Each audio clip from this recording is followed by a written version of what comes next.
이 시간 우리 다시 한번 좌우로 인사하겠습니다. 사랑하고 축복합니다. 네.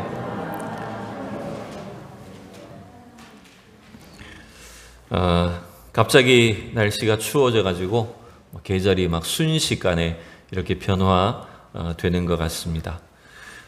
우리 아까 광고에도 말씀드렸지만 원래는 이제 여름 성경학교를 진행을 해야 되는데 이제 본의 아니게 이렇게 가을 성경학교가 된 것 같습니다. 우리 주일학교 아이들이 요즘에 배우는 그 공과 말씀이 이제 사도행전을 중심으로 이루어지고 있습니다. 그래서 오순절 성령 강림을 통해서 이 땅에 교회가 세워지고 또 하나님의 이 복음이 어떻게 전 세계로 확산되어 갔는지 그 사도행전의 내용들을 이제 말씀을 통해서 이제 요즘에 배우고 있는데, 여러분 처음 세워진 이 예루살렘 교회부터 지금 2000년이 지나간 2000년도 훨씬 더 되었죠. 이 시점에 있는 전 세계의 모든 교회는 외형적으로는 달라지고 형태도 많이 바뀌었지만 그 본질은 같습니다, 여러분. 2000년 전에 세워진 첫 교회 예루살렘 교회나 지금 전 세계 어떤 교회도 어떤 교단도 사실은 본질은 한 교회를 이루고 있다는 걸 우리가 알 수가 있습니다. 그래서 여러분, 교회는 다양한 이름의 교회들이 있지만 여러분 다 동일한 활동, 동일한 사역을 목표로 하고 있는 것을 우리는 알 수가 있어요. 여러분, 이 초대교회가 처음부터 세워질 때부터 힘썼던 5가지의 이 중요한 사역이 있어요. 여러분, 그게 뭐냐면 이제 우리 주일학교 친구들한테도 가르쳐준 내용들인데요. 그게 뭐냐면 5가지 사역으로 이루어져 있어요. 여러분 뭐죠? 예배, 교육, 교제, 전도, 봉사. 여러분 이 5가지 요소는요, 교회가 이 땅에 지속되는 한 계속해서 이루어져야 될 일들이다라고 하는 걸 알 수가 있습니다. 그래서 우리 주일학교 친구들한테도 물어보면요, 얼마나 잘 대답하는지 몰라요. 지난주에 뭘 가르쳤죠? 5가지를 가르쳐줬지? 하면 이 5개를 곧잘 대답을 합니다. 우리 한번 손가락으로 한번 이제 우리 주일학교 친구들처럼 손가락으로 한번 하나씩 이렇게 이야기를 해볼까요? 차례대로 하시면 됩니다. 시작. 예배, 교육, 교제, 전도, 봉사. 네, 이 5가지가 이 교회가 본질적으로 힘써야 되는 사역들이다라고 하는 걸 알 수가 있어요. 근데 이 5가지를 조금 더 새로운 방식으로 좀 외우기 위해서는 이렇게 볼 수도 있어요. 여러분, 우리는 예수 그리스도의 신부로서, 아내로서 부름받은 사람들입니다.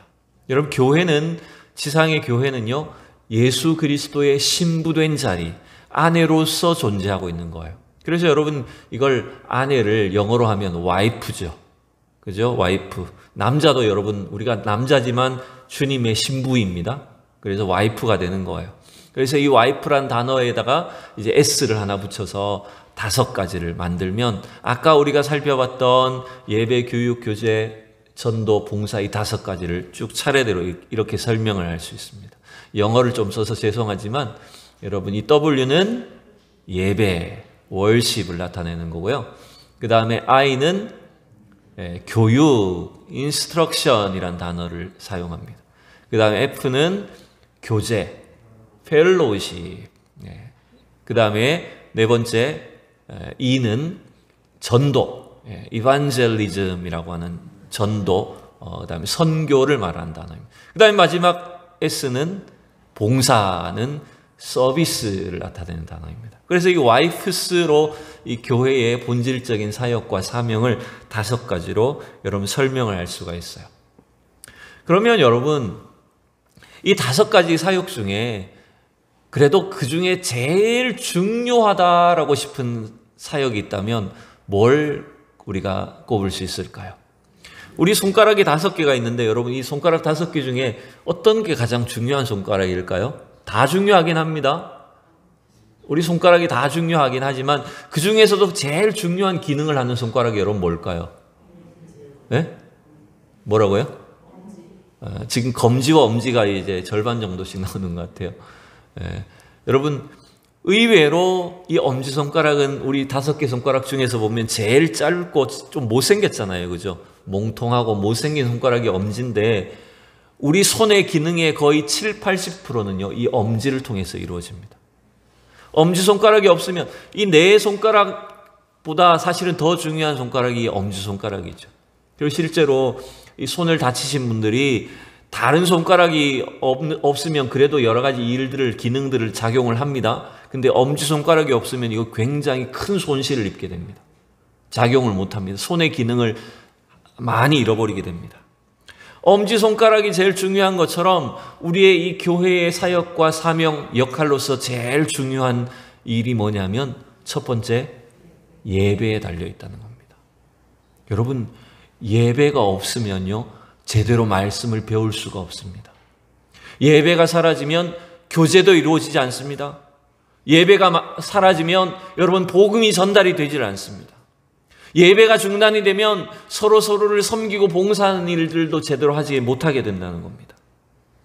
그래서 여러분이 이 예배만큼은 우리 교회의 이 본질적인 가장 중요한 사역이다라고 이렇게 여길 수가 있습니다.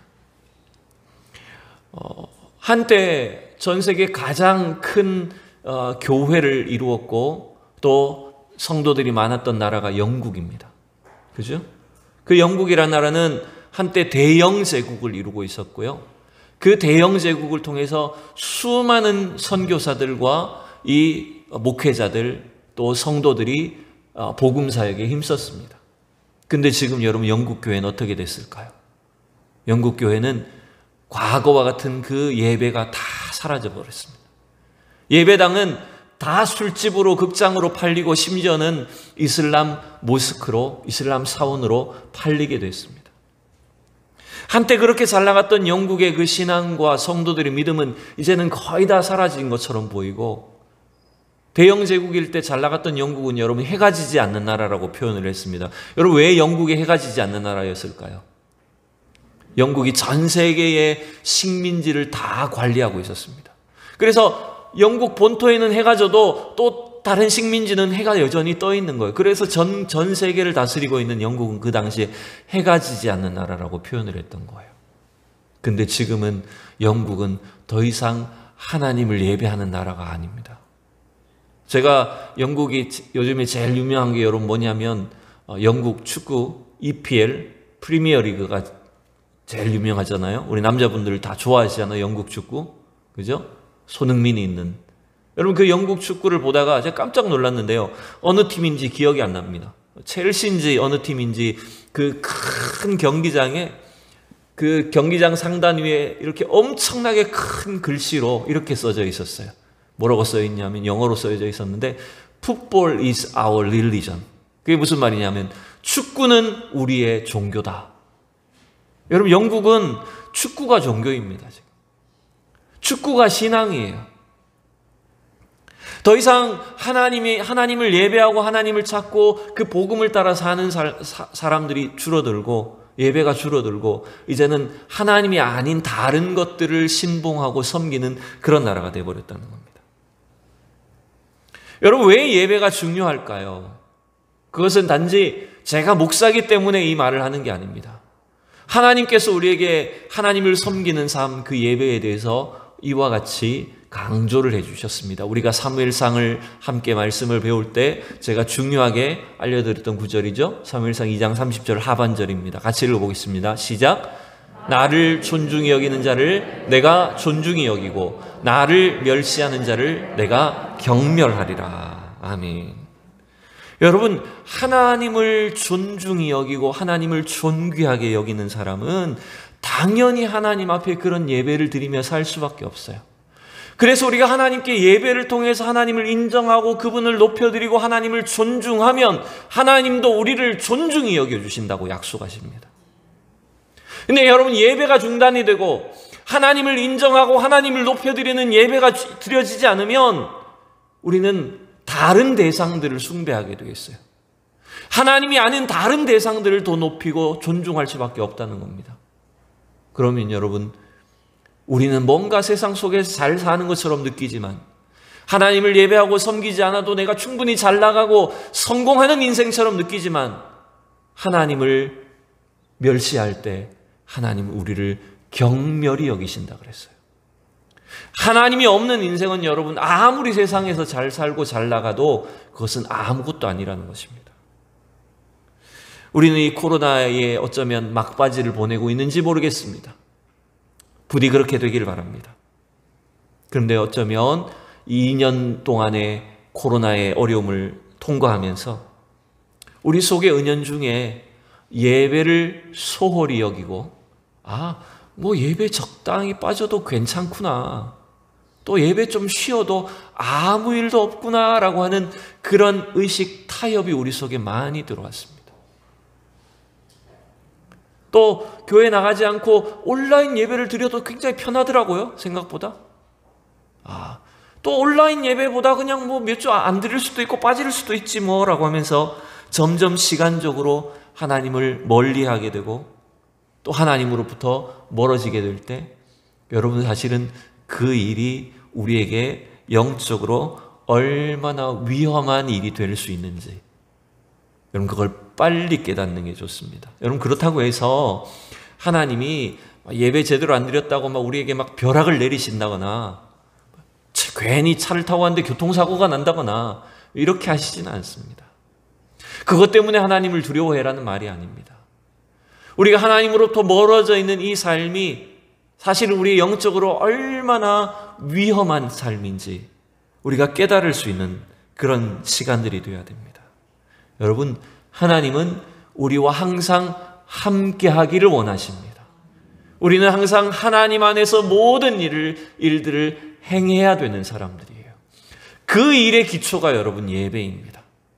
하나님과 함께하는 삶의 기초와 그 본질이 바로 예배에 있다라는 것입니다. 여러분 예배하지 않는 삶은 시시한 삶이 되고 말 것입니다. 하나님을 존중히 여기지 않는 삶은 하나님과 아무 상관이 없는 지리멸렬한 삶이 되기 십상이라는 것입니다. 어쩌면 이제 우리가 이 포스트 코로나 시대를 이제 향해 나아가면서 가장 신경 써야 될 일이 뭘까요? 물론 이 코로나를 계속해서 잘 다스리고 통제하는 일들이 중요하겠지만, 경제를 회복하는 일들이 중요하겠지만, 우리 일상적인 관계를 회복하는 일도 중요하겠지만, 우리 성도들이 가장 힘써야 될 일들이 뭘까요? 그것은 바로 예배를 회복하는 일입니다.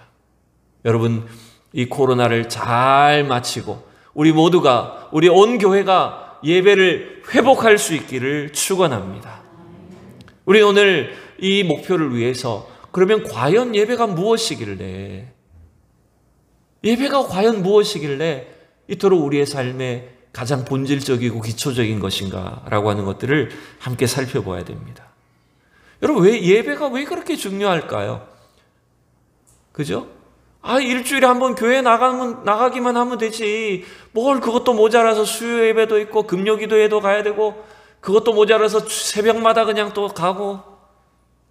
왜 예배가 그렇게 중요할까요? 왜 우리는 그렇게 하나님을 열심히 예배를 드릴까요?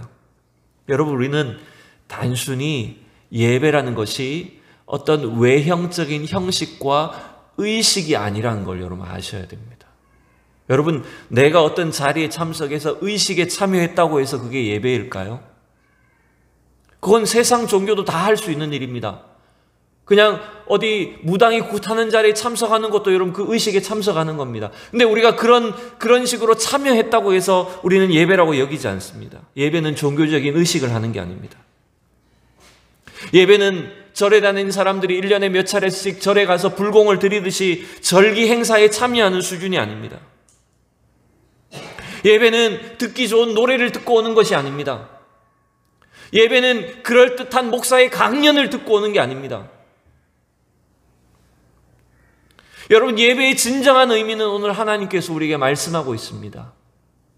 마태복음 오늘 22장에서 우리 예수님 이렇게 가르쳐주고 있습니다. 우리 36절에 38절을 다시 한번 읽어봅시다. 시작. 선생님, 율법 중에서 어느 계명이 크니까? 예수께서 이르시되 내 마음을 다하고 목숨을 다하고 뜻을 다하여 주 너희 하나님을 사랑하라 하셨으니 이것이 크고 첫째 되는 계명이요. 아멘. 이 당시에 바리새인들, 이 율법사들은 구약 성경에 나오는 그 모든 율법들을 연구하고 분석해서 자기들이 가장 율법을 잘 알고 잘 지킨다고 자랑하는 사람들이었어요.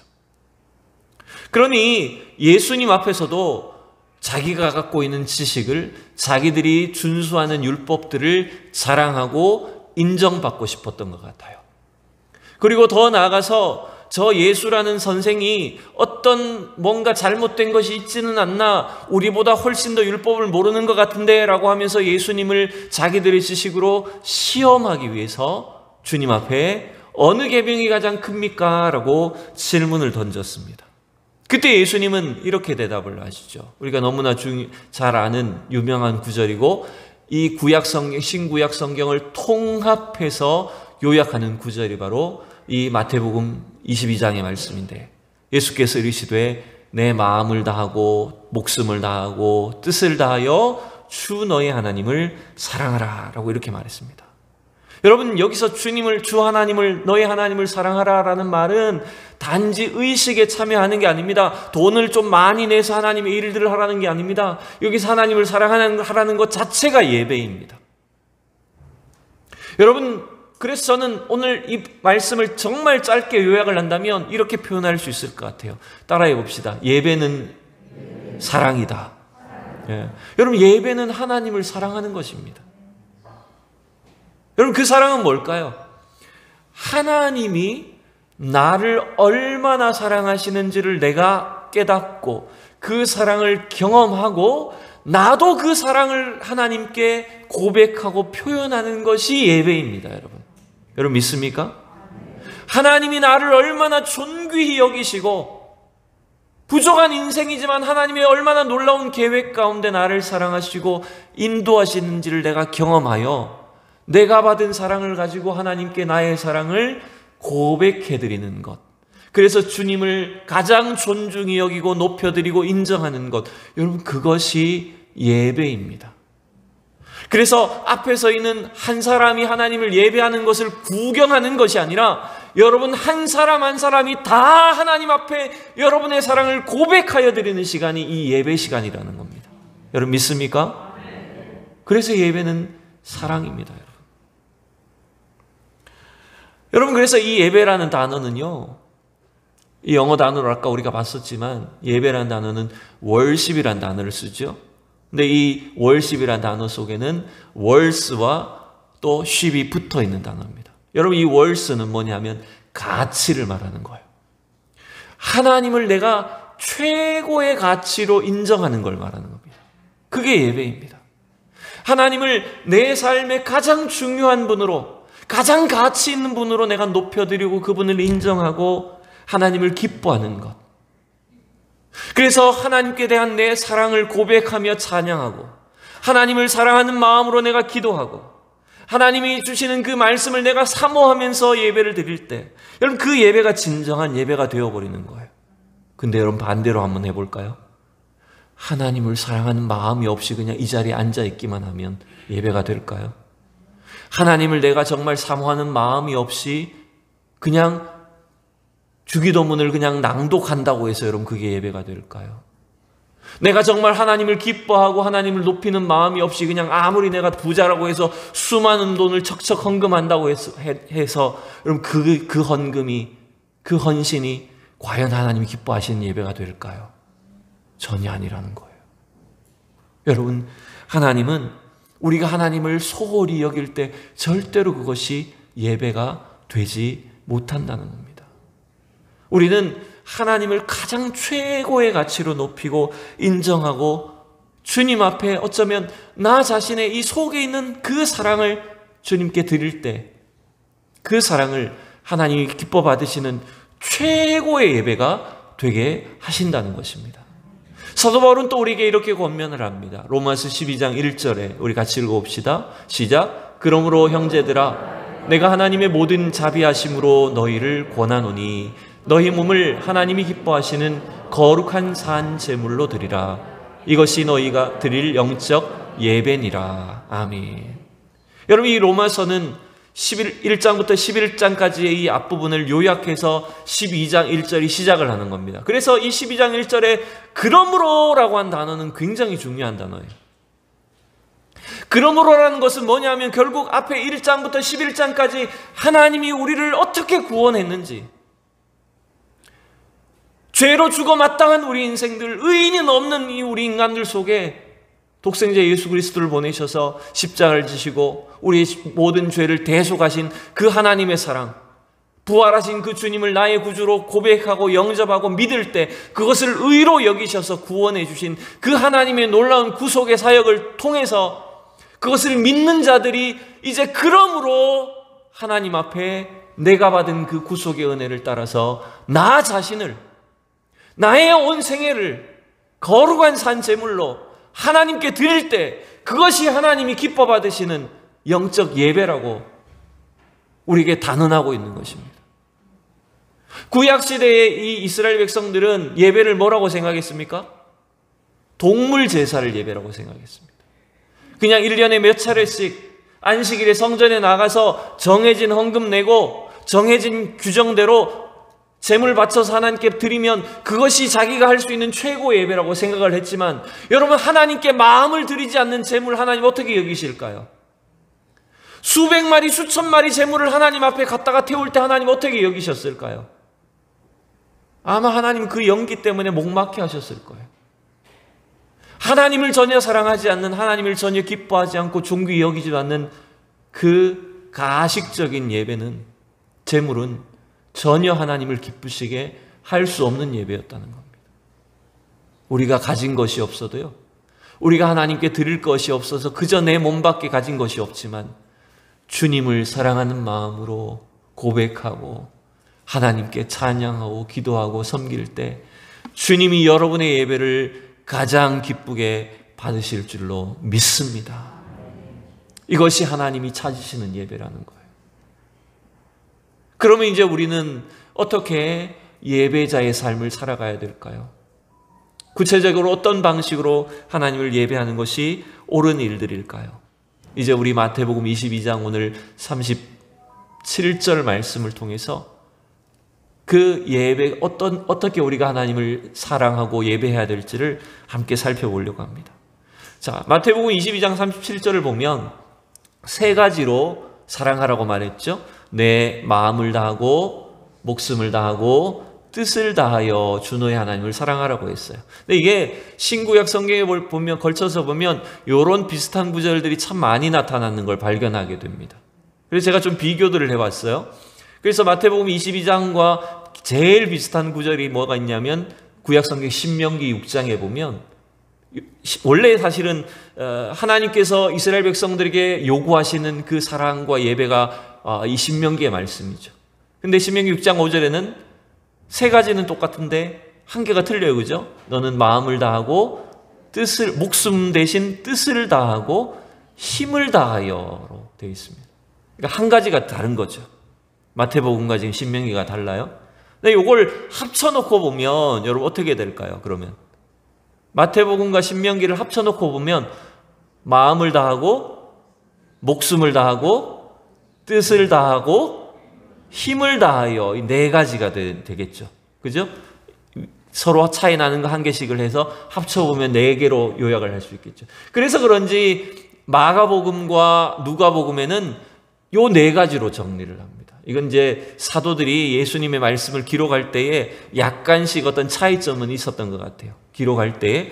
그래서 하여튼 마가복음과 누가복음은 이 네 개로 정리를 해요. 그래서 마가복음 12장에는 내 마음을 다하고 목숨을 다하고 뜻을 다하고 힘을 다하여. 누가복음은 순서만 다를 뿐이지 네 가지는 같아요. 그죠? 내 마음을 다하고 목숨을 다하고 힘을 다하며 뜻을 다하며. 순서만 다를 뿐이지 똑같은 거예요.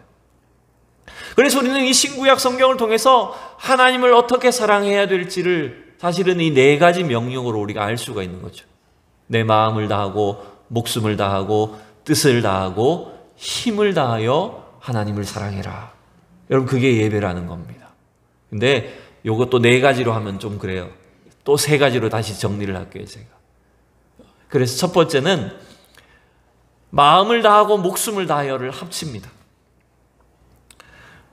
이게 마음은 heart고 목숨은 영어로 하면 soul이에요. 우리 영혼인데, 여러분 이 영혼이라고 해서 목숨이라고 해서 어떤 내 목을 하나님께 갖다 바쳐라 이런 명령이 아니라 우리의 감정을 말하는 겁니다. 우리의 이 마음의 감정, 정서, 하나님 앞에 우리의 이 사랑의 감정을 다해서 하나님을 사랑하라라고 하는 것이 첫 번째 우리 예배의 방법이 되어야 됩니다.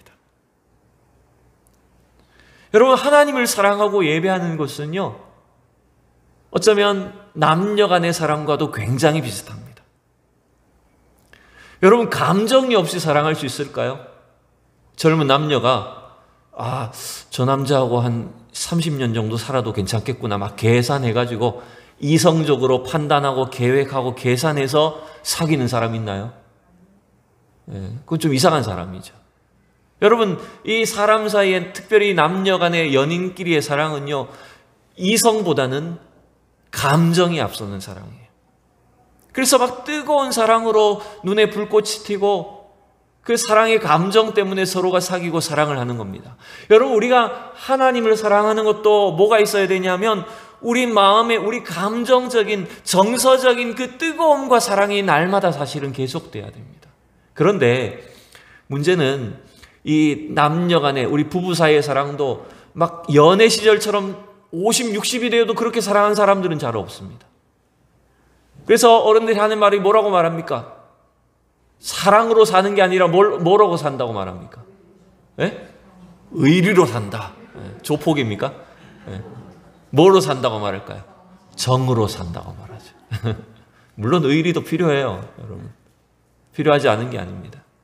그런데 그 막 불꽃 튀는 뜨거운 사랑은 아니어도 하나님께서 주신 내 인생의 반려자로 내 옆에 있게 한 이 남편에 대해서, 아내에 대해서 그 애틋한 사랑, 그 정, 그 정 때문에 이러면서 그래도 내 남편이니까, 내 아내이니까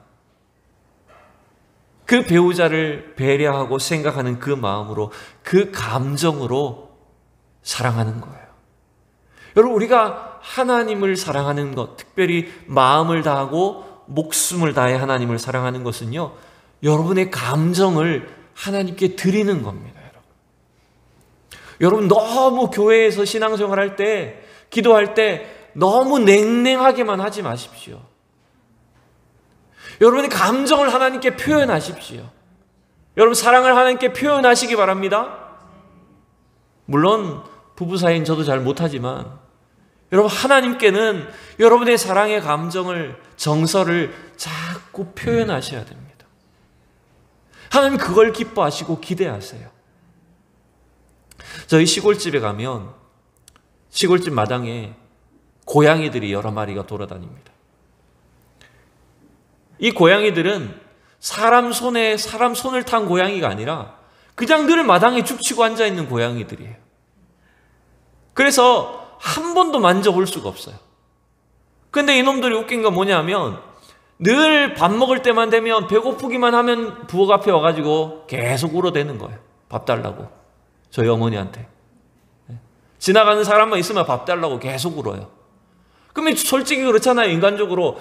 아니, 그럼 밥이라도 얻어먹으려면 한번 좀 만지게 해주든지, 와서 좀 부비기라도 하든지, 좀 귀여운 맛이 있어야지, 사람을 따르기라도 해야지 좀 예쁘고 사랑스러워서 이걸 밥이라도 저 잘 주고 챙겨주고 할 텐데 한 번도 곁을 내주지 않아요. 심지어는요, 음식 들고 이렇게 맛있는 거, 이렇게 생선이나 이런 고기 들고 딱 하면요, 발톱으로 찍어버립니다, 손을. 저도 몇 번 다쳤어요. 손을 발톱으로 찍어버리고 그것만 싹 빼먹고 도망가 버립니다. 그러니까 항상 그 보면서 요놈 한번 만지고 싶다 하면서도 어떨까요, 마음이? 너무 얄미워, 얘는.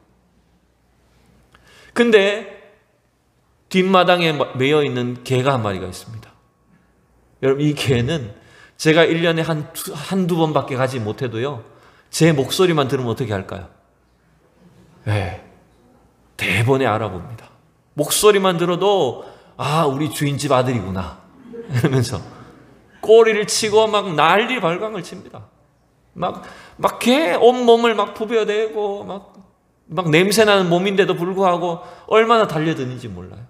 그러면 제가 또 어떻게 할까요? 아이고, 사랑스러워가지고 손에 막 냄새는 나지만 만지면 자꾸 만져주고 쓰다듬어주고. 네.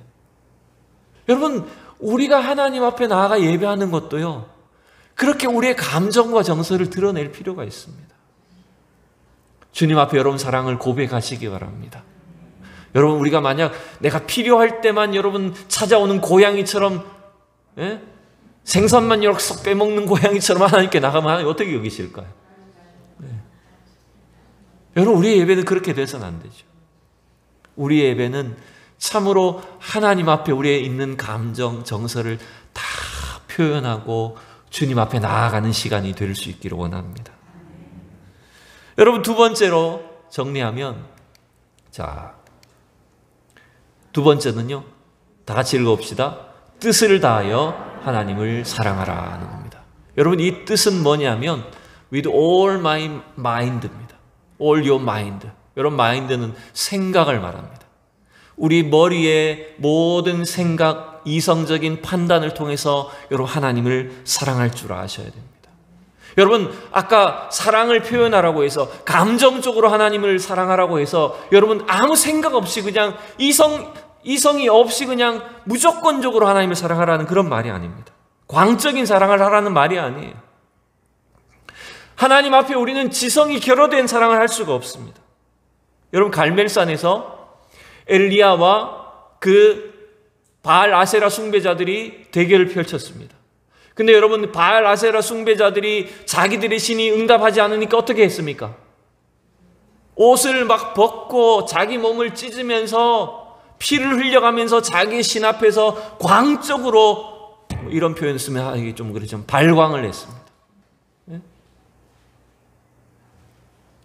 근데 여러분, 그렇게 함으로써 자기들이 흥분되면 그것이 뭔가 예배를 드렸다라고 생각을 해버린 겁니다.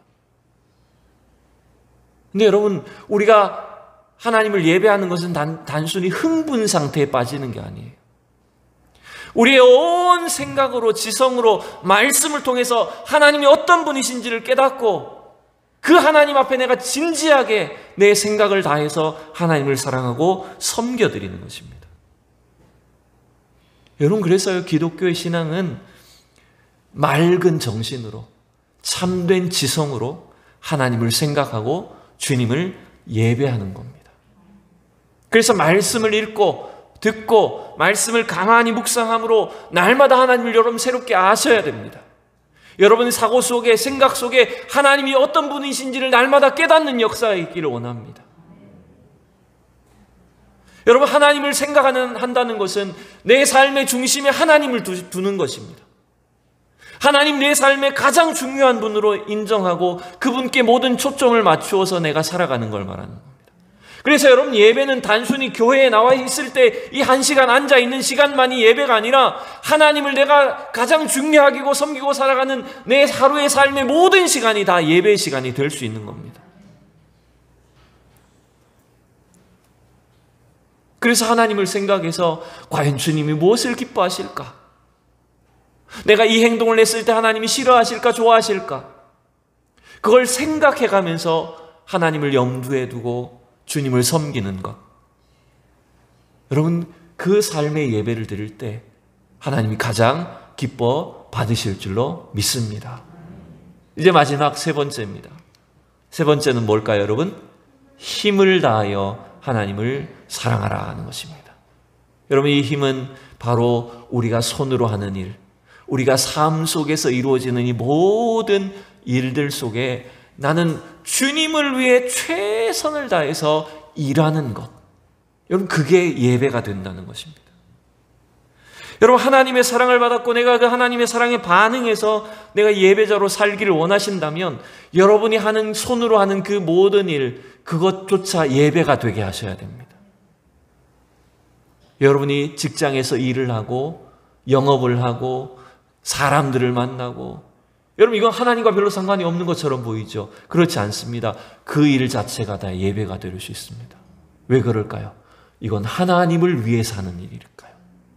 이거 단순히 내가 이거 돈 벌어가지고 뭔가 지금 사야 되고 빚 갚아야 되고 내가 뭔가 목표라는 일들을 이루어야 된다. 여러분, 이 돈이 목적이 된다면 그건 하나님과 상관이 없는 일이 돼버립니다.